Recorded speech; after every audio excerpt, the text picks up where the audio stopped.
Merkatu plaza. Gernika Lumoko Merkatu plazak 650 urteko historia du.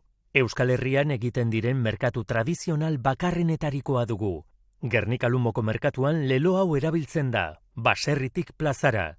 Merkatu honek aukera ematen digu Gernika Lumoko piperrak eta indabak erosteko. Urtean zehar bestalde, sasoian sasoiko fruta, berdurak eta hortuariak aurkitu ahal izango ditugu. Iragan mendeko 20ko hamarkadaz geroztik, astelehenetako merkatu eguna jaieguntzat hartzen zen herrian. Gernika Lumora lurralde osoko jendea aurreratzen zen, eta herria gainezka zegoen egun horretan. Egun berezia zen, ez zegoen soilik elikagaiak saldu eta erosteko ohitura. Aisialdirako aukera ere profitatzen zuten. Lagunarteko bazkariak egiten zituzten herriko jatetxeetan. Gero arratsaldean, frontoira joaten ziren pilota partidak ikustera. Astelehen batean bombardatu zuten hiribildua, merkatu egunean. Egun hartan jendez gainezka zegoen herria. Hiribildukoak bertakoak eta lurraldekoak halaber.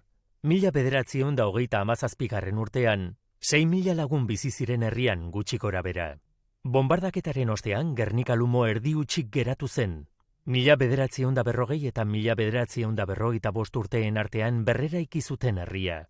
Ordutik aurrera merkatua eraikin itxi baten barruan egin zuten. Herria berreraiki zutenean biribilduaren diseinua erabat aldatu zen eta gaur egungo Gernika Lumo sortu zuten.